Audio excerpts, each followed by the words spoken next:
فاضل بریلوی رحمۃ اللہ علیہ فرماتے ہیں کہ قیامت میں منظر اس طرح کا ہوگا کہ نبی پاک ہمارے آگے آگے چلیں گے اور ہمیں اللہ کی رحمت کی خوشخبری سناتے جائیں گے، اور جب حضور یہ خوشخبریاں سنائیں گے تو حضور کے لبہائے مبارکہ سے پھول گریں گے اور ہم ان کو اٹھاتے جائیں گے۔ فرماتے ہیں خود تو وہ تھوڑی دیر کے لیے روئیں گے اللہ کی بارگاہ میں کہ یا اللہ انہیں معاف کر دے، خود روئیں گے لیکن ہمیں ہنسا دیں گے۔ پیش حق مجدہ شفاعت کا سناتے جائیں گے، آپ روتے جائیں گے پر ہم کو ہنساتے جائیں گے۔ اور باغ جنت میں محمد صلی اللہ تعالیٰ علیہ وسلم، باغ جنت میں محمد مسکراتے جائیں گے، پھول رحمت کے گریں گے ہم اٹھاتے جائیں گے۔ حشر تک ڈالیں گے ہم پیدائش مولا کی دھوم، اور مثل فارس نجد کے قلعے گراتے جائیں گے۔ اور کیا ذوق بیان کیا، فرمانے لگے خاک ہو جائیں عدو جل کر مگر ہم تو رضا، دم میں جب تک دم ہے ذکر ان کا سناتے جائیں گے۔ جب تک سانسوں کی ڈوری چل رہی ہے، دم میں جب تک دم ہے ذکر ان کا سناتے جائیں گے۔ اللہ تبارک و تعالیٰ نے ہمارے محبوب کریم علیہ السلام کو دنیا میں بھیجا تو فرمایا یا ایھا الناس قد جاءکم برہان من ربکم، اے لوگو تمہارے پاس تمہارے رب کی دلیل آ گئی ہے۔ اللہ تبارک و تعالیٰ نے محبوب پاک علیہ السلام کو سراپا دلیل بنا کے بھیجا۔ باقی انبیاء کرام علیہم السلام کے پاس بھی اپنی نبوت کے دلائل کے طور پر بے شمار معجزات تھے، اور حضور کریم علیہ السلام کے تو پورے وجود کو ہی اللہ نے معجزہ بنایا ہے۔ اور نبی پاک صلی اللہ تعالیٰ علیہ وآلہ وسلم کی نبوت کی دلیلیں، حضور کے رسالت کے مستحکم دلائل جگہ جگہ آپ کو ملیں گے۔ سب سے پہلی چیز تو یہ سمجھنے والی ہے کہ نبی پاک علیہ السلام نے جس چیز کو سب سے پہلے اپنی نبوت کی دلیل کے طور پر بیان فرمایا وہ حضور کا کردار ہے، سیرت ہے، عمل ہے، حضور کا لوگوں کے ساتھ رویہ ہے۔ نبی پاک علیہ السلام کی تبلیغ کے 3 دور ہیں۔ ایک تو حضور نے اپنے قول سے تبلیغ فرمائی ہے، وہ 40 سال کی عمر سے محبوب نے اعلان فرمایا اور تبلیغ کی۔ اور ایک نبی پاک صلی اللہ تعالیٰ علیہ وسلم بالواسطہ حضور کی تبلیغ ہے جو آج تک جاری ہے۔ امت کے علماء، مشائخ، مبلغین حضور کے دین کو آگے پھیلا رہے ہیں، تو دراصل یہ بھی تبلیغ رسول پاک علیہ السلام ہی کی تبلیغ۔ اور ایک حضور کی تبلیغ کا دور ہے، حضور کی پیدائش سے لے کر ولادت مبارکہ سے لے کر حضور علیہ السلام کے اعلان نبوت تک۔ اس دوران نبی پاک نے جو تبلیغ فرمائی ہے وہ اپنے کردار سے فرمائی ہے۔ عرب کا وہ معاشرہ جو بڑا میلا کچیلا گدلا ہو چکا تھا، جس کے اندر سراسر مادہ پرستی کا زور تھا، جس کے اندر لوگ انسانوں کی خرید و فروخت کرتے تھے، جس کے اندر بیٹیوں کو زندہ دفن کر دیتے تھے، جس کے اندر جو آدمی جتنا زیادہ مضبوط ہوتا تھا اتنا زیادہ لٹیرا بن جاتا تھا، اس معاشرے کے اندر رسول کریم علیہ السلام نے 40 سال گزارے، اور اس طرح گزارے کہ جو بیگانے بھی تھے وہ بھی کہا کرتے تھے یہ صادق ہیں، یہ امین ہیں۔ اور جب حضور نے اعلان نبوت کیا تو فرمایا، یہ قرآن مجید کے لفظ ہے، فرمایا فَقَدْ لَبِثْتُ فِيكُمْ عُمَرًا مِّن قَبْلِهِ أَفَلَا تَعْقِلُونَ، میں تمہارے بیچ عمر کا ایک حصہ گزار چکا ہوں، تمہیں عقل نہیں ہے، شعور نہیں ہے۔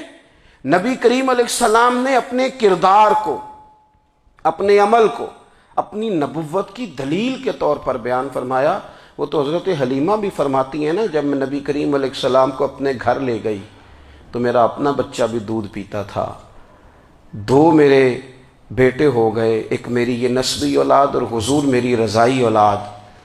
تو کہتی ہیں جب میں کریم محبوب علیہ السلام کو اپنے سینے سے لگاتی تھی تو حضور میرے ایک پستان سے دودھ پیتے تھے اور دوسرا اپنے بھائی کے لیے چھوڑ دیا کرتے تھے۔ یہاں سے رسول کریم علیہ السلام نے کردار کے ذریعے تبلیغ، اور پھر اعلان نبوت سے پہلے ایک تنظیم عرب کے جوانوں پر، عرب کے سرداروں پر مشتمل بنائی گئی، جس میں نبی کریم علیہ السلام نے بڑا حصہ لیا سرکار نے، اور بڑے اہم لوگوں کو شعور حضور نے عطا فرمائے، وہ اس جماعت کا فیصلہ تھا کہ ہم سارے جوان، سارے بڑے لوگ ملیں گے۔ یہ حضور کے اعلان نبوت سے پہلے کی بات ہے۔ ہم بڑے لوگ ملیں گے، کسی بڑے کو کسی چھوٹے پر ظلم نہیں کرنے دیں گے، کسی آدمی کو کسی غریب کا حق نہیں کھانے دیں گے۔ حضور علیہ السلام نے نا اپنی کردار سے، اپنے عمل سے، اور آپ کا جو عمل ہوتا ہے نا وہ اصل ہوتا ہے۔ ایک ہوتا ہے آپ کوئی بات کرتے ہیں اور ایک ہوتا ہے کہ آپ کوئی عمل کرتے ہیں۔ آپ جب عمل کرتے ہیں تو عمل کے ذریعے بھی لوگوں تک بات پہنچتی ہے کہ دراصل آپ کا اٹھنا بیٹھنا چلنا پھرنا کیا ہے۔ میرے رسول کریم علیہ الصلاۃ والسلام کا اٹھنا بھی ایک نبی کا، بیٹھنا بھی ایک نبی کا، بات کرنا بھی ایک نبی کا، معاملات زندگی کرنا بھی ایک نبی کا، لین دین کرنا بھی ایک نبی کا۔ ایک شخص کہتے ہیں میں نے اعلان نبوت سے پہلے حضور علیہ السلام سے کوئی چیز خریدی تھی اور میں نے عرض کیا تھا آپ یہاں تشریف رکھیں، میں پیسے لے کے آتا ہوں۔ میں 3 دن کے بعد آیا۔ دیکھو یہ بات کرنی کتنی آسان ہے، بولنی کتنی آسان ہے، پر 3 دن یہاں میرے بھائی کو کسی شخص کو 2 گھنٹے انتظار کرنا پڑ جائے تو لوگ کہتے ہیں الانتظار اشد من القتل، یہ تو قتل سے زیادہ تکلیف والا معاملہ ہے منتظر رہنا کسی کا۔ کہتے 3 دن کے بعد میں آیا تو میرے رسول کریم وہیں تشریف فرمایا، بس اتنا فرمایا یار تم نے مجھے بڑی تکلیف میں ڈال دیا، 3 دن ہو گئے یہاں رکے ہوئے۔ تو حضور نے اپنے کردار کو، اپنے عمل کو، اپنے معاملات کو سب سے پہلے اپنی نبوت کی دلیل کے طور پر پیش کیا۔ کسی نے کیا خوب کہا تھا کہ جو تیری جان کے دشمن ہیں وہ بھی کہتے ہیں، وہ جو تیری جان کے دشمن ہیں، بظاہر تو آئے ہیں نا ہجرت کی رات جان لینے، لیکن امانتیں حضور کے گھر میں رکھی ہوئی ہیں، امانتیں کاشانہ نور پہ پڑی ہیں۔ وہ جو تیری جان کے دشمن ہیں وہ بھی کہتے ہیں کہ امین تو ہے اور صداقت کی آبرو تو ہے، امین بھی تو ہے، صداقت کی آبرو تو ہے۔ تو پہلے کردار، پھر دوسری بات، اللہ تعالیٰ نے اپنے محبوب علیہ الصلاۃ والسلام کو اپنا مطلق نائب بنا کر، اپنا محبوب اعظم بنا کر، ویسے ہی سارے انسانوں کے بارے میں کہا وَإِذْ قَالَ رَبُّكَ لِلْمَلَائِكَةِ إِنِّي جَاعِلٌ فِي الْأَرْضِ خلیفہ، میں زمین میں اپنا نائب بنانے والا ہوں۔ لیکن حضور علیہ السلام تو محبوب ہے نا، حضور کی نیابت تو محبوبیت کے درجے پر فائز ہے۔ تو رسول پاک کو رب کریم نے اس طرح کا بنا کے بھیجا کہ حضرت عبداللہ ابن رواحہ رضی اللہ تعالیٰ عنہ بیان فرماتے ہیں کہ اگر حضور کوئی معجزہ نہ بھی دکھاتے، نبی کریم علیہ السلام سے کوئی اعجاز لوگ نہ بھی دیکھتے، تو محبوب کا تو چہرہ ہی اس طرح کا تھا، لوگوں نے دیکھتے جانا تھا اور کلمہ پڑھتے جانا تھا۔ لیکن باوجود اس کے میرے رسول پاک کا اعجاز یہ ہے، کمال یہ ہے کہ حضور کبھی اشارہ کر دیں تو چاند 2 ٹکڑے ہو جائے، کبھی دعا مانگ دیں تو ڈوبا ہوا سورج واپس آ جائے، کبھی محبوب گزرنے لگے تو پتھر آپ پر سلام پڑے، کبھی حضور پہاڑ پر چڑھ جائیں تو پہاڑ وجد میں آ کر جھومنے لگے، محبوب کا کبھی نماز پڑھاتے ارادہ بن جائے تو اللہ تعالیٰ قبلے کا رخ ہی تبدیل فرما دے۔ کیا خوبصورت سوچ ہے اور کیا نظریہ دیتے ہیں بریلی کے امام۔ فرماتے ہیں اجابت کا جوڑا عنایت کا صحرا، دلہن بن کے نکلی دعائے محمد، اور اجابت نے جھک کر گلے سے لگایا بڑی ناز سے جب دعائے محمد۔ دیکھو خدا کی رضا چاہتے ہیں دو عالم، خدا چاہتا ہے رضائے محمد صلی اللہ تعالی علیہ وسلم۔ اور ایک مقام پہ فرماتے ہیں نائب دست قدرت پہ لاکھوں سلام، نائب دست قدرت پہ لاکھوں سلام۔ تو اللہ تعالیٰ نے نبی پاک صلی اللہ تعالی علیہ وسلم کو جو اعجاز۔ پھر ایک اور بات، حضور امی ہیں، دنیا میں آ کر محبوب نے کسی سے پڑھا ہی نہیں۔ میرے محبوب نے جتنا پڑھا ہے رب کریم سے ہی پڑھا ہے۔ الرحمن علم القرآن خلق الانسان، رحمان نے قرآن سکھایا پھر انسان بنایا۔ اللہ تبارک و تعالیٰ کی بارگاہ کرم سے حضور نے لیا۔ رسول کریم امی ہیں، یہ بھی حضور کی نبوت پر ایک بڑی دلیل۔ دیکھو ایک ہوتا ہے کوئی آدمی بچپن سے کسی چیز سے شغف رکھے اور جب اس کی عمر بڑی ہو جائے تو کہتے ہیں اس کا تجربہ بڑا ہو گیا ہے، یہ پہلے کچھ شعر کہتا تھا، کوئی ادبی جملہ کہتا تھا، تو اب اس کی یہ کام کرتے کرتے عمر بڑی ہو گئی ہے تو رسوخ حاصل ہو گیا۔ 40 سال کی عمر مبارک تک نبی کریم نے ایک شعر بھی نہیں کہا۔ حضور علیہ السلام نے کبھی کوئی ایسی بات، ویسے تو حضور کی ہر بات حکمت والی، لیکن جس کو عرب کے لوگ اپنے لہجے میں شاعری یا اپنے لہجے میں ادب کہتے تھے، وہ حضور نے بیان نہیں فرمایا۔ لیکن جب 40 سال کی عمر میں اعلان نبوت کیا تو پھر بڑے بڑے فصیح و بلیغ، بڑے بڑے سیانے طفیل بن عمر کہتے ہیں کہ اس شخص کو بھی میں نے دیکھا جسے بڑا ناز تھا اپنی فصاحت اور بلاغت پر، اور جب وہ حضور کے پاس آیا اور اس نے آ کے کچھ باتیں کی تو محبوب خاموشی سے سنتے رہے، اور جب وہ چپ کر گیا تو میرے کریم نے صرف سورہ فاتحہ پڑھی۔ کبھی اٹھتا تھا، کبھی بیٹھتا تھا، کبھی غور کرتا تھا، کبھی دائیں جاتا تھا، کبھی بائیں جاتا تھا، پھر کہنے لگا بتاؤ نا کلام کس کا ہے؟ فرمایا اس رب کا، اس رب کا، اس رب کا جس کا میں رسول بن کے آیا ہوں۔ نبی کریم صلی اللہ تعالی علیہ وسلم امی ہیں، لیکن حضور نے کائنات کے رازوں سے پردے ہٹا دیے، نبی کریم نے جینے کے سلیقے بتا دیے، حضور نے ہر شخص کو اس کے مقصد حیات سے آگاہ کر دیا۔ نبی کریم علیہ السلام نے وہ فلسفہ حیات بیان کیا کہ لوگوں کو صرف جینے میں ہی مزہ نہیں آیا، مرنے میں بھی مزہ آنے لگا۔ لوگ آگے بڑھ بڑھ کے جانیں پیش کرنے لگے، اپنی اولادیں قربان کر، جو فلسفیوں سے کھل نہ سکا اور نکتہ وروں سے حل نہ ہوا، وہ راز ایک طیبہ والے نے بتلا دیا چند اشاروں میں۔ محبوب کریم امی ہیں، لیکن حضور نے اس طرح دنیا کو سکھایا، اس طرح دنیا کو پڑھایا، اس طرح حضور نے علم کے چراغ اور دیپ روشن کیے کہ قیامت تک جسے روشنی ملے گی نا، اسے صرف دروازہ مصطفیٰ سے ملے گی، اسے رسول کریم علیہ السلام کے در دولت سے ملے۔ کچھ لوگوں نے کہا کہ یہ اپنے پاس سے آیات بنا کے لاتے ہیں، اپنے گھر میں بیٹھ کے دعوے کر لینا تو کوئی مشکل کام نہیں نہ ہوتا، سارے لوگ ہی کر لیتے ہیں۔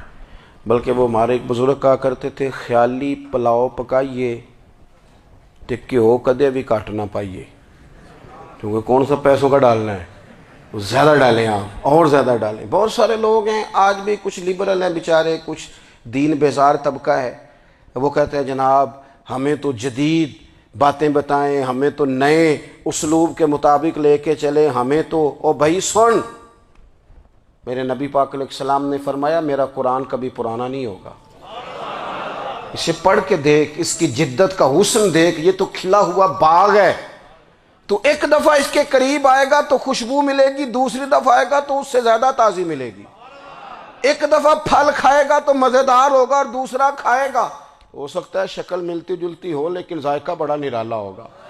تو تو صحیح نا، جب کچھ لوگوں نے کہا یہ خود سے بنا کے آیات لاتے ہیں تو فرمایا وَإِن كُنتُمْ فِي رَيْبٍ مِّمَّا نَزَّلْنَا عَلَىٰ عَبْدِنَا فَأْتُوا بِسُورَةٍ مِّن مِّثْلِهِ، اگر تمہیں کوئی شک ہے اس میں جو ہم نے اپنے بندہ خاص میں نازل کیا ہے تو تم بھی اس جیسی ایک آیت بنا کے لاؤ۔ اور چلو چیلنج کھلا ہی دے دیا، فرما وَادْعُوا شُهَدَاءَكُم مِّن دُونِ اللَّهِ، اللہ اور اللہ والوں کو چھوڑ دو، تفسیری ترجمہ عرض کر رہا ہوں، یعنی صحابہ کو چھوڑ دو، حضور کے ماننے والوں کو چھوڑ دو، باقی ساری دنیا کے کافر کٹھے ہو جاؤ، ایک آیت بس قرآن جیسی لے کے آؤ، ایک آیت لے کے آؤ، ان کنتم صادقین، اگر تم سچے ہو۔ جوانوں سنو، کہا ایک آیت، اور یہ چیلنج آج تک قرآن مجید کا موجود ہے، آج تک وَإِن كُنتُمْ فِي رَيْبٍ مِّمَّا نَزَّلْنَا عَلَىٰ عَبْدِنَا فَأْتُوا بِسُورَةٍ مِّن مِّثْلِهِ، تم قرآن کے مقابلے کی ایک صورت لے کے آؤ اور سارے حمایتی اکٹھے کر لو اپنے، ان کنتم صادقین، اگر تم سچے ہو۔ جواب تو ادھر سے آنا تھا نا، لیکن کائنات کے رب نے جواب بھی خود دیا، فرمایا فَإِن لَّمْ تَفْعَلُوا وَلَن تَفْعَلُوا، اگر تم نہ لا سکے، اور فرمایا تم لا سکتے بھی نہیں، اگر تم نہ لا سکے اور تم لا سکتے بھی، نہ خنجر اٹھے گا نہ تلوار تم سے، یہ بازو میرے آزمائے ہوئے ہیں، وَلَن تَفْعَلُوا، تم لا بھی نہیں سکتے، فَاتَّقُوا النَّارَ الَّتِي وَقُودُهَا النَّاسُ وَالْحِجَارَةُ، پھر اس آگ سے ڈر جاؤ جس کا ایندھن آدمی اور پتھر ہے۔ اعدت للکافرین، بنائی کافروں کے لیے، بنائی مومنوں کے لیے تو رب نے جنت بنائی ہے۔ اعدت للکافرین، یہ دوزخ اللہ نے کن کے لیے بنائی ہے؟ اعدت للکافرین کہتا ہے کافر کے لیے بنایا۔ تو اللہ تبارک و تعالیٰ نے میرے رسول پاک صلی اللہ تعالیٰ علیہ وسلم کو وہ کتاب عطا فرمائی، اور پھر حضور کی فصاحت و بلاغت، معرفت۔ دیکھو ایک ہوتا ہے گھنٹوں باتیں کرنا، ایک ہوتا ہے کئی والیم پر مشتمل، کئی جلدوں پر مشتمل کتب کا لکھنا، اور ایک ہوتا ہے کسی بندے کا ایک بات کرنا اور سامنے والے کی طبیعت کو اتنا جگا دینا کہ اگلی بات فوراً ہی اس کی سمجھ میں آ جائے۔ اور حضور نہ کسی کی انا کو نہیں جگاتے تھے۔ ہم بعض اوقات کسی سے خطاب کرتے ہیں، بات کرتے ہیں تو سامنے والے کی انا کو جگا دیتے ہیں، ٹھیس پہنچاتے ہیں، وہ کہتا ہے چل پھر تگڑا ہو جا میں بھی آیا۔ حضور انا نہیں جگاتے تھے، میرے نبی پاک ضمیر جگاتے تھے تاکہ وہ شخص فیض حاصل کر سکے، اسے کچھ ملے۔ نبی کریم کا جو انداز تکلم ہے وہ اس طرح کا ہوتا تھا کہ انسان خود بخود کھل اٹھتا تھا کہ مطلب یہ بات ہونے کیا لگی ہے، مطلب حضور کیا فرمانے لگے۔ نبی کریم صلی اللہ تعالی علیہ وسلم، ایک دن محبوب کریم نے صحابہ کے بیچ حضور کی فصاحت و بلاغت دیکھے، فرمایا محبوب نے کتنا نادان ہے وہ شخص جو اپنے ماں باپ کو گالی دے۔ کھلی ہو گئی لوگوں کی آنکھیں، کان کھڑے ہو گئے کہ یا رسول اللہ کون ایسا بدبخت ہے جو ماں باپ کو گالی دے گا۔ اب جب سوالات ذہنی سطح پر پوری طور پر ابھر گئے نا، تو اب رسول کریم نے بات سمجھائی۔ یہ ہے فصاحت و بلاغت، تیرے آگے ہیں یوں دبے لچے فصحاء عرب کے بڑے بڑے، کوئی جان منہ میں زبان نہیں بلکہ جسم میں جان نہیں۔ یا رسول اللہ کون ایسا نالائق ہے جو ماں باپ کو گالی دے؟ اب جب ذہنی سطح یہاں تک ابھر آئی تو اب حضور نے سمجھایا، فرمایا جب تم کسی کے ماں باپ کو گالی دو گے نا تو وہ بھی تو جواب میں تمہارے ماں باپ کو دے گا نا، تو فی نفس ہی یہ تم نے خود ظلم کیا ہے اپنے ماں باپ پر۔ کیوں تم نے ایسا لہجہ اختیار کیا کہ جس سے سامنے والے کی انا جاگ جائے اور وہ تمہارے مقابلے میں آ کر کے کھڑا ہو جائے؟ کیوں تم نے اس طرح کے انداز اختیار کیے کہ جس سے سامنے والا بھی سارے پنجے کھڑے کر کے باہر نکل آئے اور کہے آ جاؤ پھر میں بھی میدان میں حاضر ہوں؟ رسول کریم کی فصاحت بلاغت دیکھیں نا، حضور 2-4 جملوں میں ساری بات سمجھا جاتے ہیں۔ ایک حدیث پاک اگر ہماری سمجھ میں آ جائے، ایک روایت نبی پاک صلی اللہ تعالی علیہ وسلم نے فرمایا خوبصورت مسلمان وہ ہے جو بے مقصد باتوں کو چھوڑ دے۔ لو اس سے پوری زندگی سجائی جا سکتی ہے، ایک جملے سے پوری زندگی سواری جا سکتی ہے، کوئی لمبی چوڑی باتوں میں جانے کی ضرورت نہیں۔ کہا خوبصورت مسلمان یہ ہے جو بے مقصد باتوں کو چھوڑ دے، لا یعنی باتوں کو، کیا کہتے ہیں ہمارے دیہات کے لوگ، جڑے پنڈ جانا نہیں ادھر راہ پوچھنے دی۔ لیکن آج کل لوگ باز آندے، یعنی جس بات کا بالکل تعلق نہیں نا وہ بات بھی کرتے جاتے ہیں، جس کا شعبہ ہی نہیں وہ بھی چھلانگ لگا کے اس میں آ جاتا ہے۔ ہم اپنا وقت ضائع کرتے ہیں، اپنی صلاحیتیں ضائع کرتے ہیں، اپنا نقصان کرتے ہیں۔ ہم اپنا کام صحیح کر کے نہیں کرتے اور دوسری ساری دنیا کو ٹھیک کرنا چاہتے ہیں۔ او بھائی آپ جس جگہ جس شعبے سے تعلق رکھتے ہیں آپ اپنے معاملات میں مضبوطی پیدا کریں۔ حضور نے اپنی فصاحت کے ساتھ بلاغت کے ساتھ لوگوں کو قائل کیا، اور قرآن مجید کی تاثیر کا یہ اثر میرے کریم رسول نے دکھایا کہ رات کو جب حضور بیٹھ کے قرآن پاک پڑھتے تھے نا، جب یاسین والے نبی خود یاسین کی تلاوت کریں، جب طٰہٰ والے محبوب خود طٰہٰ کی تلاوت کریں، غور کرو نا جب مدثر والے محبوب خود ان جملوں کو ادا کریں، یعنی جن کے بارے میں آیت آئی ہے جب وہی یہ آیت پڑھیں کہ اِنَّا أَعْطَيْنَاكَ الْكَوْثَرَ، یعنی جن کا ذکر ہو رہا ہے جب وہ یہ بات کریں کہ یا ایھا النبی انا ارسلناک شاہدا ومبشرا ونذیرا لتؤمنوا باللہ ورسولہ وتعزروہ وتوقروہ وتسبحوہ بکرۃ واصیلا، جن کے بارے میں آیت آئی ہے جب وہ یہ کہہ رہے ہوں کہ ورفعنا لک ذکرک، جب وہ کہہ رہے ہوں والضحیٰ واللیل اذا سجا، ذرا اس کیفیت کو دیکھیں جب محبوب خود پڑھ رہے ہوں، اور جو حضور پر آئی ہیں اس کا ذائقہ، اس کا لطف، اس کا انداز بھلا کیا ہوگا۔ حضور جب رات کو پڑھتے تھے نا قرآن پاک، تو جو پکے کافر تھے نا، ابو جہل جیسے لوگ، وہ بھی جھاڑیوں میں چھپ چھپ کے مدینے والے کی تلاوت سنا کرتے تھے، حضور کی تلاوت سنا کرتے تھے۔ یہی بہتر ہے کہ پردوں میں وہ پردہ پوش رہے، وہ اگر پردے ہٹا دے تو کسے ہوش رہے۔ رسول کریم علیہ السلام کی تلاوت کا سننا، قریب جانا، یہ اعجاز ہے۔ حضرت فاروق اعظم کہتے ہیں میں طبیعت کا بڑا ڈاڈا تھا، مزاج کا بڑا سخت تھا، زندگی ہمیشہ ڈٹ کر گزاری، باتوں پر کھڑا رہنا آتا تھا، پر جب میری بہن نے مجھے چند آیتیں سنائی نا تو میں تڑپ ہی گیا۔ کروں آیا سا مار مقامنے نو، ہن مینو مار دے لے چلو، اوے متے عمر دی عمر برباد ہو جائے، جتھے عمر سوار دے لے چلو۔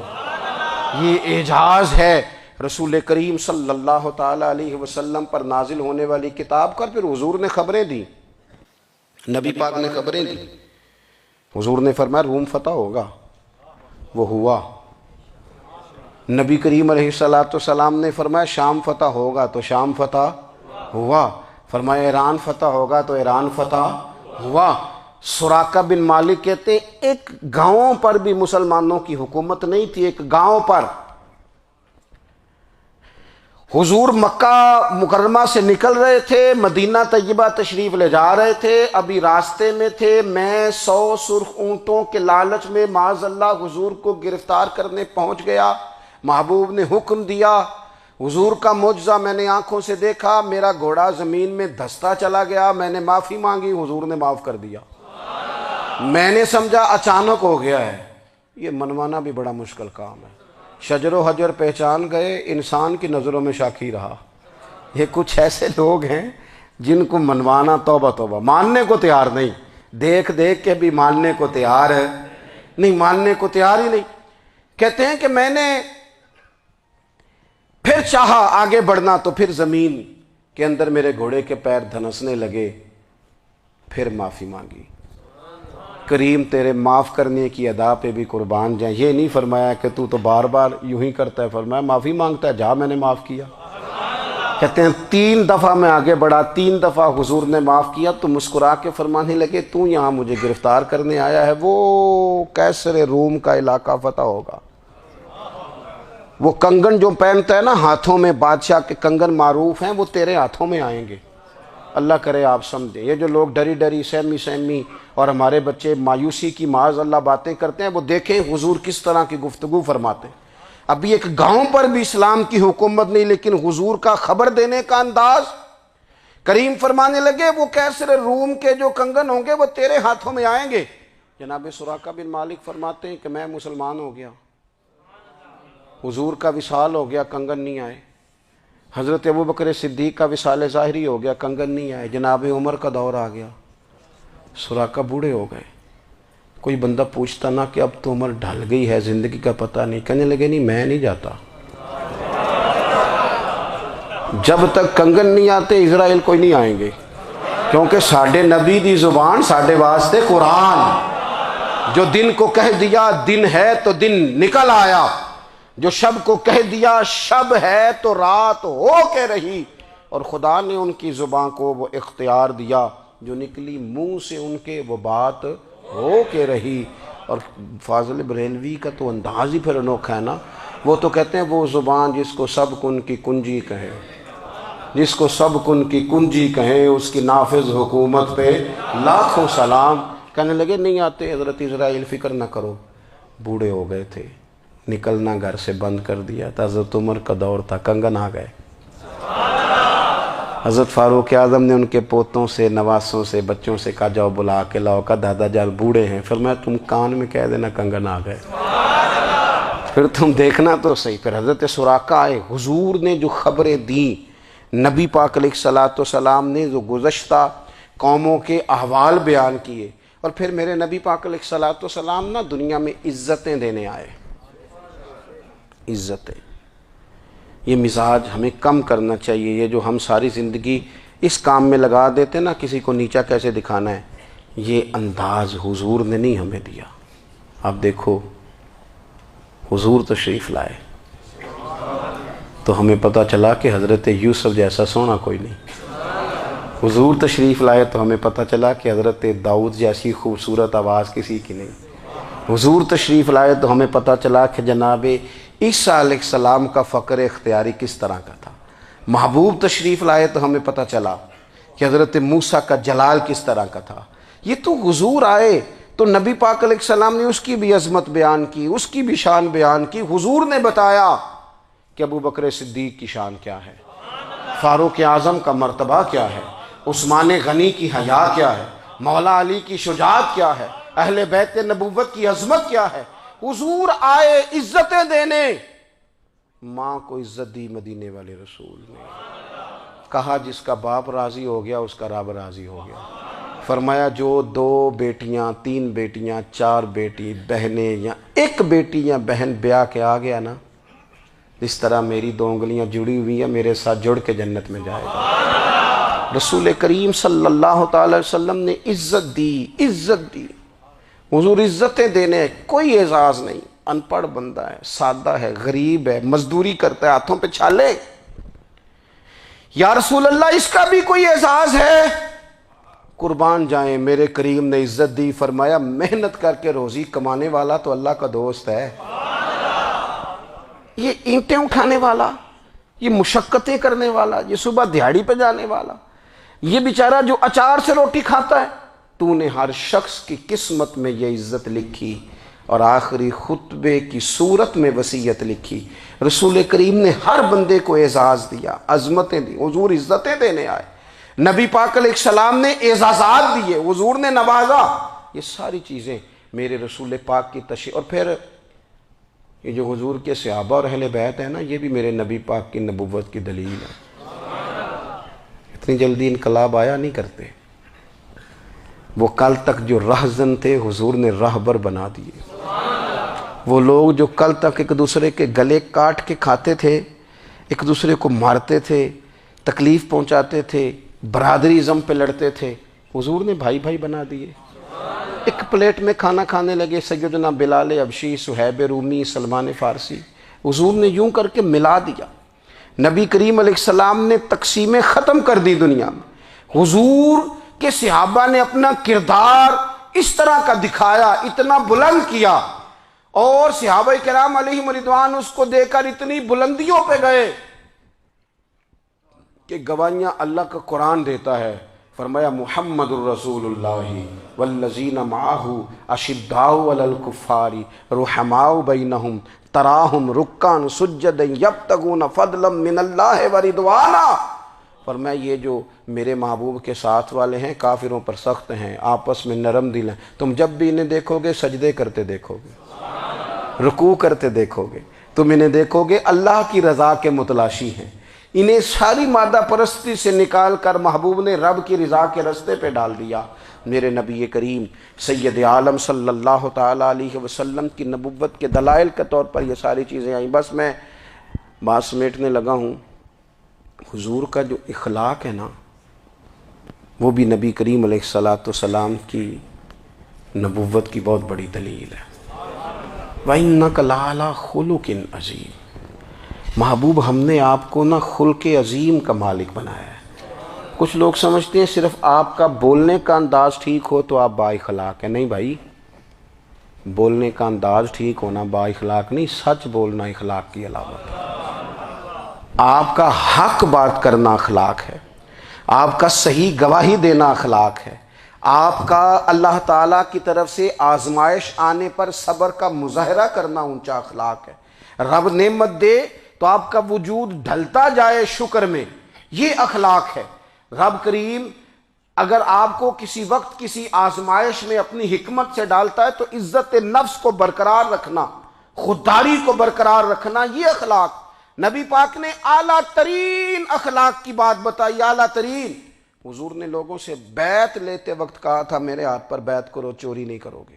نبی پاک علیہ السلام نے مختلف امور پر بیعت لی۔ حضرت حکیم بن حزام کہتے ہیں حضور نے میرے ہاتھ پہ ہاتھ رکھ کے کہا میرے ہاتھ پہ ہاتھ رکھ کے بیعت کرو کہ کسی دنیا دار سے سوال نہیں کرو گے، خودداری سے زندگی گزارو گے، عزت نفس سے، جو رب نے تمہیں دیا ہے تم اس پر راضی رہو گے، لوگوں کی جیبوں کو ٹٹولنا، دوسروں کی دولتوں پہ راج کرنا، دوسروں کے مال پر نگاہیں ڈالنا اللہ کے حبیب نے پسند نہیں فرمایا۔ فرمایا بیعت کرو کہ تم کبھی کسی سے سوال نہیں کرو گے۔ حد ہو گئی، نبھانے والوں نے پھر اس عہد کو نبھایا اور کمال کر دی۔ حضرت حکیم بن حزام گھوڑے پہ بیٹھے تھے، ہاتھ میں درہ تھا، وہ زمین پہ گر گیا، قریب غلام کھڑا تھا، حضرت حکیم بن حزام خود گھوڑے سے اترے، درہ اٹھایا، دوبارہ گھوڑے پہ بیٹھے۔ غلام عرض کرنے لگا حضور مجھے بتا دیتے میں اٹھا کے دے دیتا۔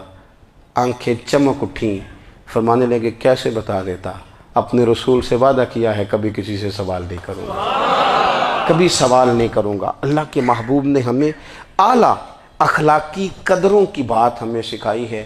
ہم دیکھتے ہیں کہ بڑی جلدی 2 4 5 لوگوں کے غصہ دلانے پر ہم ساری اخلاقی حدوں کو کراس کر جاتے ہیں۔ دوستو ہمارا ایک ویژن ہونا چاہیے، ہمارے ذاتی رویے بڑے معتبر ہونے چاہیے، لین دین کے معاملات کے اندر مسلمانوں کو بڑا صاف ستھرا ہونا چاہیے۔ ہمیں اپنی معاشی زندگی میں روزمرہ کے معاملات میں ہماری توجہات کا مرکز صرف اللہ رسول کی ذات ہونی چاہیے۔ رب کریم نے اپنی حکمت سے کسی کو کتنا دیا ہے یہ اس کی حکمت کے تقاضے ہیں، ہمیں اس نے جس رنگ میں جس حال میں رکھا ہے ہمیں اپنے رب کی رضا پر بہت زیادہ مطمئن ہونا چاہیے۔ اچھا پھر ایک اور بات، جن چیزوں کو ہم نے دکھ بنایا ہے نا یہ تو وہاں دکھ تھا ہی نہیں، مہینہ مہینہ چولہا نہیں جلا، لیکن کسی جگہ اظہار غربت ہے حضور کی اولاد پاک کا یا صاحب کا یا ازواج کا، مہینہ مہینہ چولہا نہیں جلا، لیکن یہ اخلاق عالیہ کا حسن دیکھو، اپنے گھر مہینہ مہینہ چولہا نہیں جلا، جو مانگنے آیا اسے جھولی بھر کے عطا فرمایا، کوئی دروازے سے خالی نہیں گیا۔ عزیز بھائی اگر زندگی میں اخلاقی قدریں ہم اپنا لیں اور ہم تھوڑا تھوڑا کر کے اپنے آپ کو تبدیل کریں، ساری زندگی توجہ رہی کہ فلاں کیا کر رہا ہے فلاں کیا کر رہا ہے، تھوڑا سا گردن کو جھکا کے اپنے اوپر توجہ ڈالیں، اپنے آپ کو وقت دیں، حضور کے اخلاق عالیہ کی روشنی میں، تعلیمات حسنہ کی روشنی میں ہم اپنے کردار و عمل پر تھوڑی توجہ دیں۔ اس وقت بہت بڑی تعداد میں امت مسلمہ ہے، اور ایسا نہیں ہے کہ دولت نہیں ہے، دولت سے بھی سرشار ہیں، ہمارے ہاں بڑے بڑے انجینئر ہیں، بڑے بڑے ڈاکٹر ہیں، لیکچرار ہیں، ہمارے پاس بڑے بڑے ہاسپٹل ہیں، بڑا کچھ ہے، لیکن کردار و عمل کے بادشاہ، اپنی زندگی تقوی کی روشنی میں گزارنے والے ان لوگوں کی تعداد کم ہے۔ اگر کوئی آج بھی سارے کام نیک کرے لیکن جائیداد میں سے بیٹی کا حق رکھ جائے تو پھر اس نے کیا میلاد منایا ہے؟ اگر آج بھی جو 2 4 لوگ بیچارے اس کے زیر دست ہیں، ملازمین ہیں، ان کے ساتھ اس کا رویہ انتہائی سخت ہو تو اس نے کیا میلاد منایا؟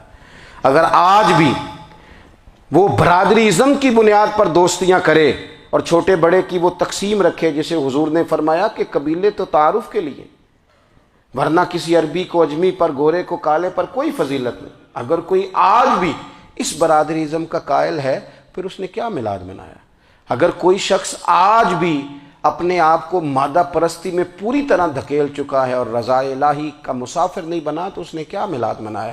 اپنی طبیعتوں میں روحانی تبدیلی اور وہ خاص افکار جو حضور اپنے غلاموں میں پیدا فرماتے ہیں، ان افکار کو پیدا کرنا، سوچوں کو بدلنا، سوچوں کو، نظریات کو بدلنا، اپنے روزمرہ کے معاملات کا جائزہ لینا کہ ہم کس طرح آگے بڑھ سکتے ہیں اور کس طرح ہم ایک بہترین امتی اور ایک بہترین مسلمان بن سکتے ہیں، اس پر توجہ دینا، یہ میلاد ہمیں سبق دیتا ہے۔ اللہ تعالیٰ مجھے اور آپ کو عمل کی توفیق عطا فرمائے۔ آخر دعوایا ان الحمدللہ۔